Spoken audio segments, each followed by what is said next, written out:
झाली बॅग भरून? अरे एका दिवसाची बॅग, एवढं काही घ्यायचं नव्हतं. आई, बाबांनी तुला काही विचारलंय? नाही, कशाबद्दल? अगं ऍक्च्युली मी एक थाप मारली. कसली? अगं तू इथून गेल्यावर ते पण जाणार म्हणतात. म्हणजे? ते मी तुला सगळं नंतर सांगतो. ऐक ऐक, आता जर बाबांनी तुला विचारलं की तुझ्या सासरी काही पूजा वगैरे ठेवली आहे का, तर तू हो म्हण. अरे पूजा? कसली पूजा? ऐक ना तायडा, मी तुला सगळं नंतर सांगतो. आता तू फक्त त्यांनी विचारलं तर हो म्हण. हो मी म्हणते, पण जाणार आहेत म्हणजे? जानू, आवरलं का तुझं? हो हो बाबा, झालंय सगळं. पूजा आहे असं म्हणते आई. ते तर तिने तुला आधीच सांगितलं होतं ना, तूच म्हणाला होतास. कन्फर्म केलं आता. कशाला घाई उगाच, ती परत आली की बोलू. हो हो, परत आली की बोलू. तू निघालीस का? हो बाबा, निघाले मी. सावकाश जा. हो हो. आणि कशी जातीयस तू?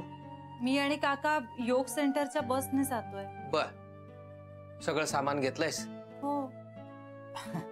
तुझ्या घरच्यांनी पूजा ठेवली हे बरं केलं.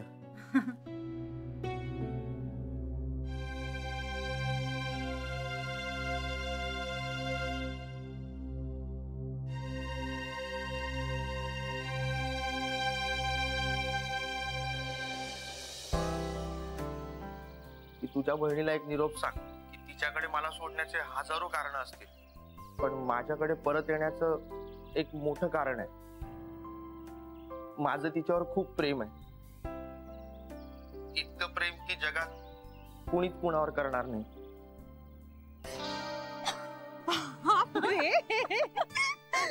दचकायला काय झालं एवढं? अगं मी काही नाही. आणि हसत का होती स्वतःशीच? मी हसत होते. काय मग, आज जीजूला भेटायला जाणार आहेस फायनली? मस्त मस्त मस्त मस्त. पण मला टेन्शन आलंय. पण तू नीट बोल हा आता. म्हणजे मला वाटतंय तरी आता मी बोलू शकेन. आणि नाही बोललीस तरी जीजू सांभाळून घेईल. तसं नकोय का मला यावेळी व्हायला. होईल ग, सगळं सगळं नीट होईल, डोंट वरी.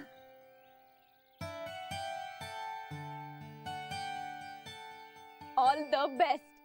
थँक्यू. आणि परस्पर नाही ना जाणार आहेस? नाही ग, अशी कशी परस्पर जाईन? तुमचा निरोप घेऊनच जाईन ना. चालेल. आणि कळव मला. नाही, माझा फोन तिथे बंद असेल. आल्यावर तरी कळवशील? आल्यावर कळेलच ना तुम्हाला. जा, नीट जा. तायडा, हे तू लिहिलेले कागद घरीच राहिले होते. हे बघ काय डोकं आहे माझं. हे धर जरा. कामाचे आहेत ना? अरे हो, हेच तर बोलायचंय तिथे जाऊन. तायडा, सगळं नीट बोल हा. मला ना जरा टेन्शन आलंय रे आता. अगं कशाला टेन्शन घेतेस? यावेळी तू पूर्ण तयारीनिशी जातेस ना. एक मिनिट, तू हे सगळं वाचून दाखवणार आहेस त्याला? म्हणजे आयत्या वेळी काही विसरले तर बघून बोलेन. जान्हवी, भावना महत्वाच्या. वाचलंस काय, बोललीस काय किंवा पाठ करून म्हटलंस काय, त्याने काही फरक पडत नाही. हो, पण मी आता झाले थोडी नर्वस. ऐक ना तायडा, नको जास्त विचार करूस. तू तिथे जा आणि पोचलीस की मला फोन कर. फोन बंद असेल माझा. अरे यार, एकतरी फोन कर ना प्लीज. मी बघते ना पिंट्या, मी येऊ आता. बरं ठीक आहे, तू जा, मी तुला फोन करतो. बाय. हे येऊन जा. All the best. All the best. Bye. Thank you.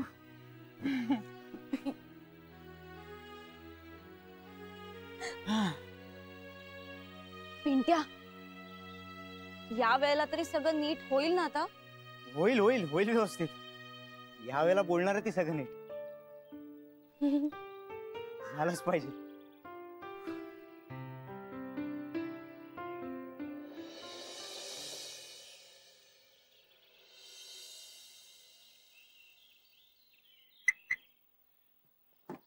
हो गोखले साहेब. अरे पेटकर काका, नमस्कार. वेडा कशाबद्दल? आत्ताच कळलं आमच्या घरी नवीन पाहुणा येणार आहे. अरे वा, कॉंग्रॅच्युलेशन. अभिनंदन. आता तुमच्या घरी पाळणा आणू द्या, म्हणजे आमच्या नातीला खेळायला कंपनी मिळेल. नातच असणार कशावरनं? हो, आमच्या घरी सर्वांना मुलगीच पाहिजे. हो, आम्हालाही.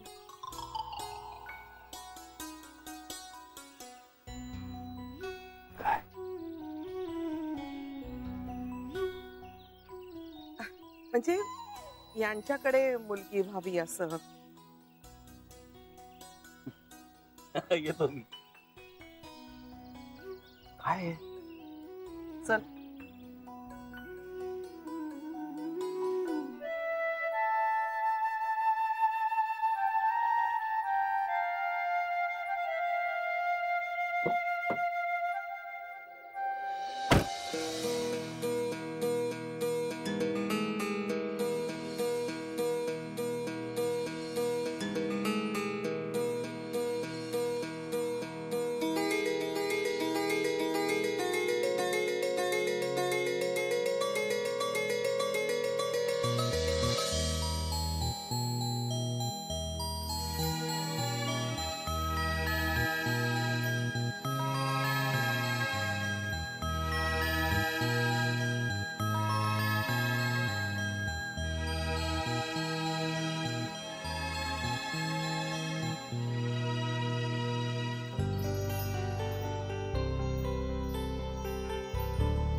अरे कशाला सारखा फोन लावतोयस? बाबा, ताई चुकून रेंज मध्ये आली तर? अरे चुकून कशी येईल? तिथे मोबाईल चालू ठेवायला नाही देत, माहितीये ना तुला. पण काहीतरी झालं आणि ताईनं फोन ऑन केला तर? अरे काहीतरी कसं होईल? जावई बापू संध्याकाळच्या सेशनला जायचं. पण बाबा, झाली की आता संध्याकाळ. हो, मग कळेल आपल्याला रात्रीपर्यंत. सारखा फोन नको करू. बाबा, ताई म्हणजे ताई बोलू शकेल ना नीट? काय माहिती बाबा आता. नाही बोलेलच, म्हणजे एवढं लिहित तर होती. लिहिणं आणि माणूस समोर आल्यावर बोलणं त्यात खूप फरक आहे ना. माझ्या छातीत सारखं धडधडत आहे बाबा. तू नको रे काही काळजी करू. सगळं ठीक होईल. पांडुरंगाची कृपा आहे. मी जायला होतो ना ताई बरोबर. कशाला? तू जाऊन काय करणार? म्हणजे बाबा, ताईला सोबत. अरे काका आहेत, आजी आहेत, सगळं ठीक होईल. नाही बाबा, ताईचा फोन येत नाही तोवर काही खरं नाही. फोन येवो न येवो, त्यांच्यातले गैरसमज दूर होऊन दोघं एकत्र येवोत म्हणजे मी मोकळा.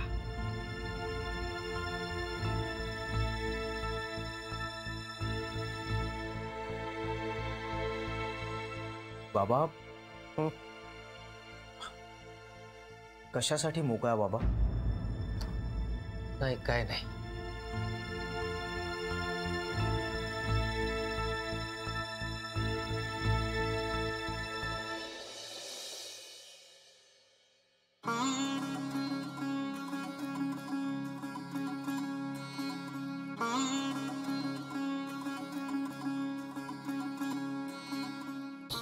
या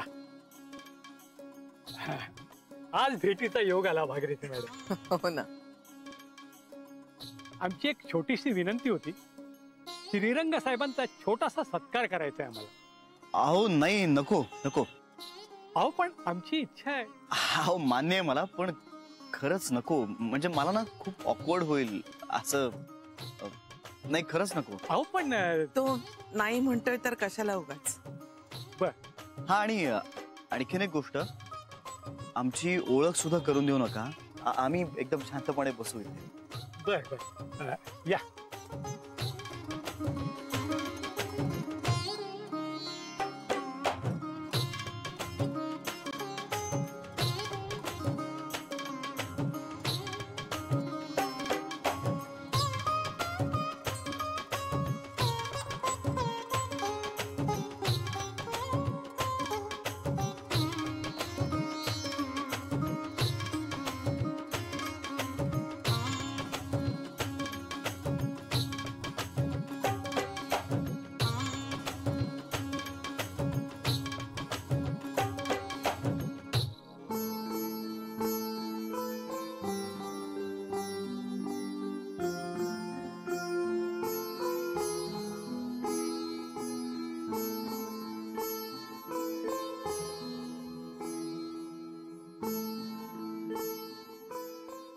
तर अख्खा दिवस आपण वेगवेगळी सेशन्स केली. आता या दिवसातलं शेवटचं सेशन, हरवलेला संवाद. मी तुम्हाला सांगितलंच होतं, तुमचं म्हणणं अधिक प्रभावीपणे मांडण्यासाठी तुम्ही फोटोज, व्हिडिओ या सेशनमध्ये वापरू शकता. तर सुरुवात करूया.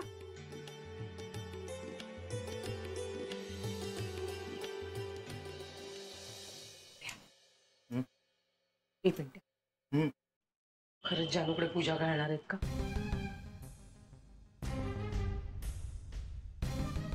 तू म्हणालास ना त्यांना. अरे पण मग मी सांगितलं नसतं तर गेले असते ते. पण आता पूजा नाहीच आहे म्हटल्यानंतर जातीलच ना ते. हाय ते नंतर बघू. मला त्यावेळेला जे सुचलं ते मी बोललो. पण मग आता आता त्यांना पूजा घालायला सांगायला हवी. तर हा बाबा राहील.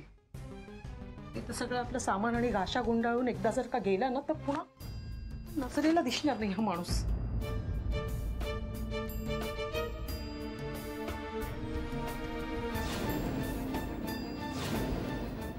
आपल्या प्रत्येकाच्या आयुष्यात जीवाभावाची माणसं असतात. पण कधी कधी ही माणसं आपल्याला दुरावतात. का होतं असं? आपलं प्रेम आटतं का संपतं? आणि काय असते हे प्रेम जे आटतं? प्रेम म्हणजे तासन तास फोनवर बोलणं नव्हे.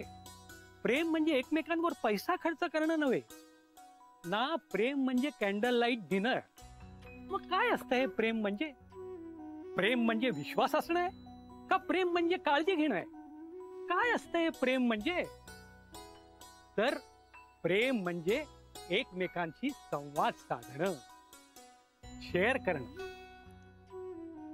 आणि ते संपतं म्हणून माणसं दूर जातात. आपल्या प्रत्येकाबरोबर केव्हा ना केव्हा तरी हे होतच. कुणा ना कुणाबरोबरचा संवाद हरवतो आणि ते माणूस आपल्या जवळचं असतं. आपला संवाद हरवतो आणि म्हणून नातं मरतं.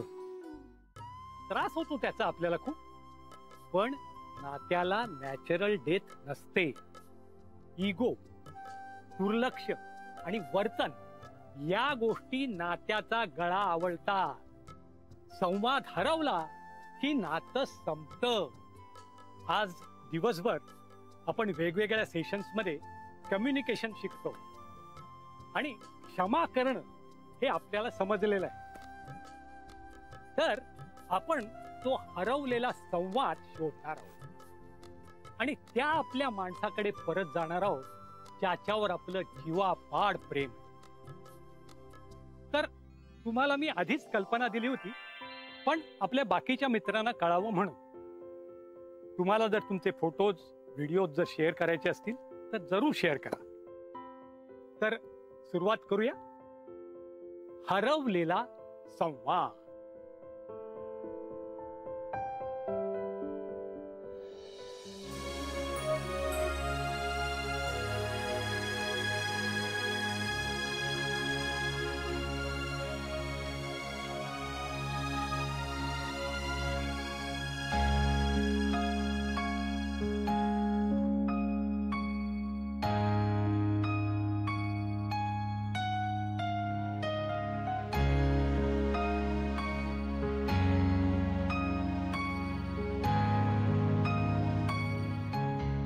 नमस्कार. मी मीनल. माझ्या आई बाबांशी संवाद हरवला आहे. हो, 17 वर्षाची असताना मी पळून जाऊन लग्न केलं. आई बाबांना अजिबात आवडला नव्हता तो. म्हणजे जात धर्म असा काहीच प्रॉब्लेम नव्हता, पण तो माणूस म्हणून चांगला नाहीये किंवा त्यांच्या मुलीसाठी तो चांगला नाहीये हे त्यांना कळून चुकलं होतं. पण मी नाही ऐकलं आई बाबांचं. मी केलं लग्न. मिलिंद तुम्हाला सांगते, पहिले 6 महिने माझा संसार खूप छान झाला आणि नंतर हळूहळू मला त्याचा खरा चेहरा उलगडायला लागला. एकदा तर त्यांनी माझ्यावर हातही उगारला होता. त्याच्या अशा वागण्यामागचं रहस्य मला नंतर उलगडलं. त्याचं बाहेर एका बाईशी अफेअर चालू होतं. त्यानंतर मला आई बाबांचे शब्द, त्यांनी करून दिलेली जाणीव पावलोपावली आठवायला लागली. बाबांना खूप वाटत होतं की मी शिकावं, मोठं व्हावं, पण या सगळ्याच्या नादात मी माझं शिक्षणही अर्धवट सोडलं. जेव्हा मिलिंदनी मला सोडलं तेव्हा मला माझ्या आई बाबांची किंमत कळली. हो, आणि हे बळ मला दिलं नर्मदा योग सेंटरने. आज माझी खात्री आहे मला माझे आई बाबा नक्की माफ करतील. पण त्यांनी जरी माफ नाही केलं ना, तरी आज मी तुमच्या सगळ्यांसमोर त्यांची माफी मागणार आहे. आई बाबा, माझं चुकलं. मला माफ करा आई बाबा, मला माफ करा. आय मिस यू आई बाबा. I miss you. I miss you. I miss you.